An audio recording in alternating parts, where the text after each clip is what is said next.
Yo, what's going on guys, XpertFusion here, and I have played Firebase Z for about 3 hours total now. It was actually only 2 matches though, because one of them went on to like round 34 or something like that. Played it on stream. If you want to see my first attempt, definitely go check out that live stream. The VOD is of course uploaded currently. So this is just a first impressions review video I'm going to be doing on the map itself, because obviously a full review is impossible until we've seen the entirety of the map. We haven't obviously unlocked the Easter egg yet because it's not even available for us to try to do. A lot of side Easter eggs aren't available. The Easter egg song isn't available. So there's still going to be a lot more to talk about in the coming weeks. I'll definitely do a follow-up video to this probably in about a week or two, doing a full, fully fledged review on the entire map itself. In short, do I like the map so far? Yes, I like it, but that's not really saying much because I think every single map that's ever been released in COD Zombies history, I've enjoyed my first few times playing it because it's a new map. Of course, we always live in that honeymoon phase of playing new maps where we just absolutely love them because they're new. New is always great, but obviously as time goes on, some things don't age very well. D Machine's a good example. I actually was in love with D Machine at launch, but as time went on, I started to be like, I'm not really crazy about this map. I think Cold War's mechanics, I've said it many times, are pretty good, but the map itself just didn't do it for me. This map already has a lot more to do, and the Easter egg hasn't even been unlocked yet, so that is really good, without even having any side quests other than the Rack 7 Wonder Weapon, whatever it's called. I just call it the Ray K, but you can call it whatever the hell you want. This Wonder Weapon is awesome, so we can currently get it. I'm not going to give a tutorial on how to do it. There's probably tutorials out there already for you guys. I'm not a tutorial YouTuber, but it's a pretty simple quest. There's only 4 parts you need for it, and they're really not that hard to get. They're just something you probably need to see a guide on because it's not that obvious. What you have to do is not that obvious to the player. So I do believe you can also get it from the trials. I'm not too sure if you can get it from the box or not. There's a possibility you can. Hopefully you can, and you can actually upgrade it in the Pack-a-Punch. You don't have to do some special upgrade quest to get it upgraded. You could just go to the Pack-a-Punch and upgrade it 3 times, just like any other gun. This thing is awesome. It's just like an AK-47, but it's got laser bullets that absolutely demolish zombies, even in the later rounds. Well, not too later. I've obviously only gotten up to round 34, so you get the idea. It's still killing zombies really well. And then the special shot uses up 10 bullets. And it's really cool, especially when you shoot it, and then you shoot a regular bullet at that charged bullet or whatever, I don't know what to call it. You shoot the regular bullet at the charged bullet, it blows the whole thing up. It's really cool. It kills basically every zombie in the vicinity. So this Wonder Weapon is really awesome so far. Hopefully there will be some more Wonder Weapons. Maybe, I don't know, that's probably wishful thinking. Maybe just one other Wonder Weapon. Imagine like a classic throwback Wonder Weapon, like, I don't know, bringing back the Thunder Gun or something. Like, I don't think they would do that, but I think that would make the map way more enjoyable, just having that extra Wonder Weapon on top of having a brand new Wonder Weapon, because they brought back old bosses, so that's, shows that they're at least willing to bring back some old things. You never know. Tombstone is obviously on the map. I don't love the perk though, because it's helpful, but it's also detrimental. It really depends. It's basically the same as Who's Who, where if you're able to revive yourself, you get to keep your self-revive, which is obviously good. But if you can't revive yourself, because obviously you can choose if you want to use the tombstone thing, or if you just want to use your self-revive, you can choose. Now, if you don't have a self-revive, obviously tombstone is really useful, but if you do, it's really risky, because if you go down in that tombstone animation, you lose that self-revive. You can't get it back or anything. It's not going to give you another chance. So it's a little bit risky, unless you could either just revive yourself right there, or you can tombstone revive yourself, which will allow you to keep that self-revive so you don't have to use it. It's just an extra way to do it. I think it's a fine perk. I'm glad it's there, but I wish I would have preferred something like Mule Kick or PhD over Tombstone for sure. But again, it is what it is. It's definitely gonna be more useful on co-op, because if you die out, you can at least keep your stash of weapons and salvage and stuff, so you don't have to lose all that crap. The atmosphere itself is fantastic. The map actually has a good vibe to it. Like, I wasn't a big fan of D Machine, how it was very just dull and gross. The Dark Ether was cool, don't get me wrong. Dark Ether was awesome. But this map itself has a much more interesting atmosphere and location, obviously being in Vietnam, all the jungles and such. It looks really cool, just looking off into the sunset. I love the vibe of this map. But I have to say, it doesn't have that much of a unique feel from D Machine in terms of other aspects. Like, for example, I've said this multiple times, the HUD, I still think it's not that great of a HUD. And I would have preferred if they maybe switched it up map to map, like not switched up the location of where the things are, but maybe just switched up like the theme of it. Like, I don't know, have some different font or something to fit the jungle theme so it has like a different feel. I don't know. It's a little thing, a small nitpick, but I feel like if you changed around the HUD, kind of like how BO2 maps did and Shadows of Evil had a different HUD than the other BO3 maps, it gives it more of a distinct feel to it.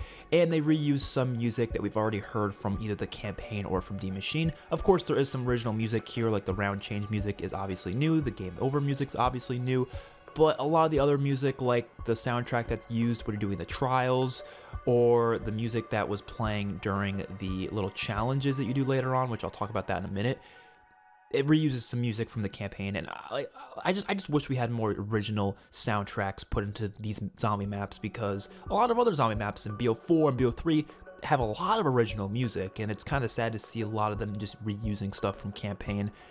I get there, it's in the pandemic, it's hard to, have a lot of music, available for these maps and have a lot of time for that, but it just kind of takes away from the uniqueness of music when you already have heard it in campaign. Next, we got to talk about the challenge rounds, because I was kind of worried about these, but I actually really enjoy them. I don't love them, I don't think they're the greatest thing ever, but originally I was thinking about the bad challenge rounds we've had in previous zombie maps, like for example in Exo Zombies on Infection, where you had to like escort a survivor. That only sucked because it was really obnoxious to do it. Like, it was annoying, it was tedious, it usually didn't go your way. This isn't that obnoxious. This is actually kind of fun, having to defend these like little like ether portals, or whatever the hell you call them, the ether generators. You have to like defend them from a wave of zombies coming from the area, which is really cool, really awesome. Is it difficult? Not really. It's on solo even, it was not that hard to take out the zombies. It really isn't. They made Cold War zombies really easy in general. I've noticed there's only some difficulties, especially with the bosses, which we'll get into a little bit later. But I think that they're fun. I don't know how tedious they're gonna get in the long term though. Like, we've only played the map twice. That's why I think it needs to be something that you can't really judge these maps until later on. I don't know how repetitive these challenge rounds are gonna get. Currently, they're not repetitive to me. But the thing I don't know yet, and I'm gonna have to figure this out later, is are these challenge rounds mandatory? Like, what happens to you if you don't do them? That is what I'm interested in. I'm assuming they turn off the power and you have to return on the power somehow. I don't know, but they're fun to do, so I don't mind doing them. You get a max ammo, you get a carpenter. So I do them and they're enjoyable. And then around 30, right, you do one around 15, you do another one around 20, and then you do the last one around 30. I'm not too sure if there's more later on, but the one around 30 spawns in this big boy named Orda, who is of course that giant ass dude we saw in the trailer, and it's essentially a boss fight. And it's a really damn cool boss fight. Is it simple? Yes, it's not like a hardcore insane Easter egg, not Easter egg, boss fight, but it's a fun one. I like that it's there. I'm glad that they have it. My only worry is that this is the replacement for an actual Easter egg boss fight. Let's hope to Lord it's not. I would still prefer having this over not having a boss fight at all, like in D Machine, but I hope this isn't our replacement for like an actual fully fledged Easter egg boss fight that we usually have at the end of Easter eggs. Hopefully not, but it's still really cool. I still enjoy it. It's just not that difficult. I got a feeling they'll probably use the same boss model for the final boss if they do have one for the Easter egg, but whatever. I kind of would compare it to like the Zetsubo no Shima spider boss fight. That's kind of similar to this. It's kind of just part of the map. It's not necessarily the Easter egg boss fight, but it's still fun to do. It's just not that difficult. You can probably complete it pretty quickly, and it's probably mandatory. Again, I don't really know if you have to do it, but it's fun to do. So every round 30, you might as well do it. It's kind of cool. When it comes to just the map setup process, I think it's good. I don't think it's tedious or anything. I've heard some people saying it's going to be tedious, but you literally just go around and activate 3 generators, and you have to kill some zombies in front of the generators. It's literally just like Origins, but half of what Origins is, and that literally unlocks Pack-a-Punch and the entire power for the map. So anyone complaining about the process turning on power probably has never played any difficult zombie maps in their life, and they've only stuck to like the really simplistic ones that don't even have like any real, processes to get Pack-a-Punch, like, I don't know, Keynote or Totem, where you have to literally activate 2 different things. Because remember, there's a lot of players who are playing zombies this year who probably haven't played since like Black Ops 1, because there's a lot of those casual, players who are coming back to COD as of recently. So you kind of expect to see that. You're going to see people complaining about it being too tedious, but it's really not at all. I kind of think it's more enjoyable than what D Machines is. Again, interested to see what other side quests we see in this map. Hopefully we have more than what D Machine had.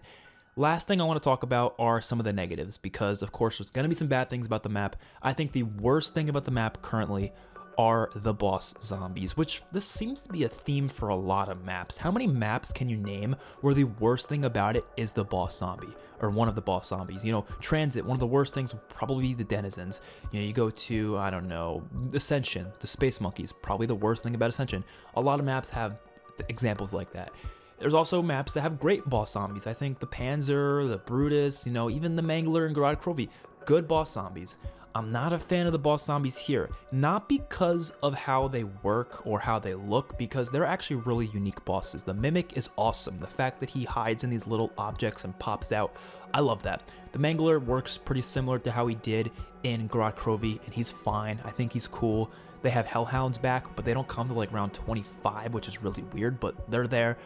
They're a little annoying because they have this fire that comes out of them, and it like sets you on fire and makes you lose 50 HP. That's kind of annoying, but they're manageable. The armored zombies are back as well, and that's about it. But my issue with these bosses are that they spawn way too often. Way too often. It is just absolutely ridiculous how often these zombies spawn in. Just indisputably ridiculous, man. I can't even try to explain how annoying it is. You have to play it for yourself.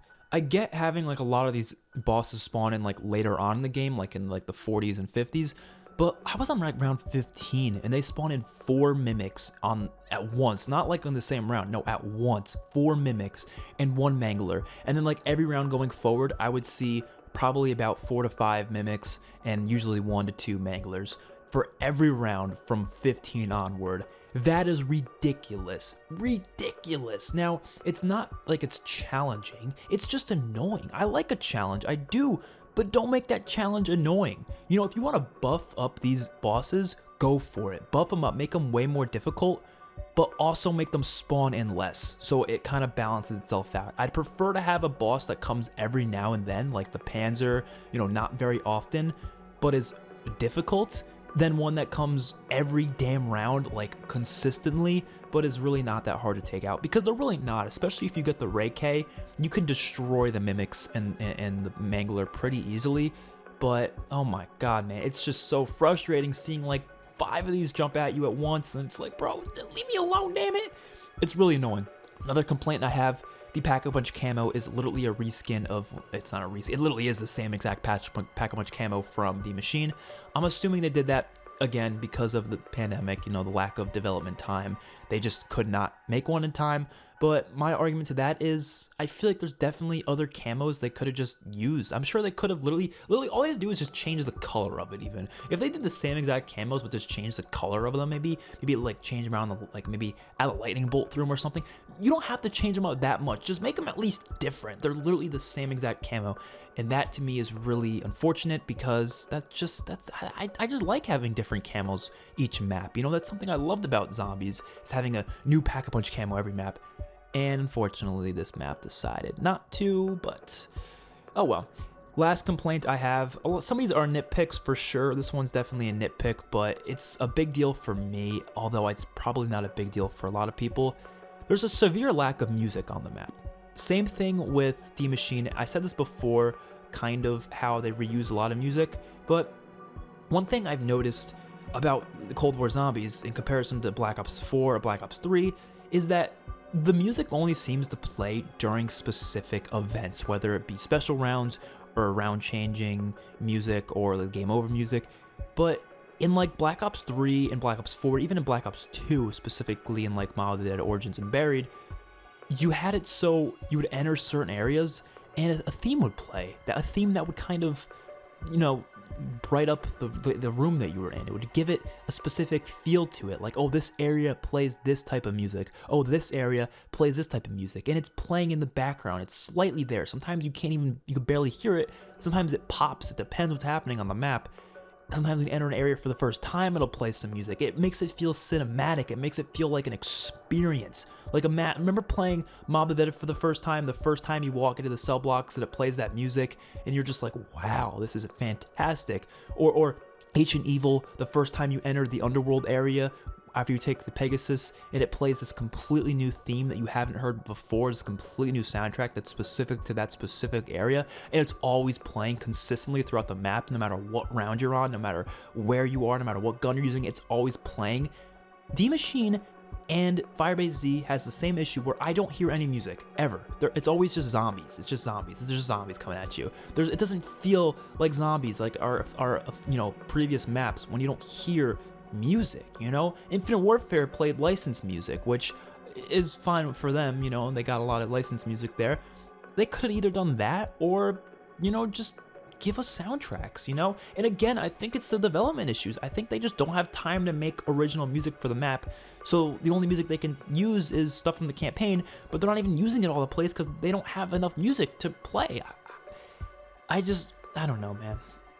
It's probably my biggest complaint with Cold War Zombies as a whole is the lack of music, because music's important to me. I think it really makes a big difference in these. I'm not even a big music listener outside of video games and movies, but to me, music can change them, like, completely. Like, it adds so much emotion and feelings and nostalgia just having music in certain aspects of the game, and not just an Easter egg song. I'm talking about the soundtracks that are playing throughout the entire map. You remember how noticeable Der Eisendrache, Skrod Krovi's soundtracks are? Revelations, they have so many noticeable soundtracks. Black Ops 4 even, people shit on Black Ops 4, but Black Ops 4 Zombies probably has some of the best soundtracks out of any game. As I said, regardless, this map can definitely be a lot better after we see, the Easter egg and all that, but currently, what would I give it out of 10? Keeping in mind that we haven't seen the Easter egg yet, just basing it off of what we currently have, I think I'd give it a 7 out of 10. The Easter egg could definitely make it better, but based on what we have, yes, I would say like a 7 out of 10. The Easter egg can make or break it though, bro. This map can go down like a 2 out of 10 if the Easter egg sucks. Easter eggs are really important to me, so you guys know that's how I feel about zombie maps. You guys know now. Easter eggs, music are the two most important things. Hopefully you guys enjoyed the video. Let me know what you think about Firebase Z in the comment section below, and I will see you guys in the next video. Peace out.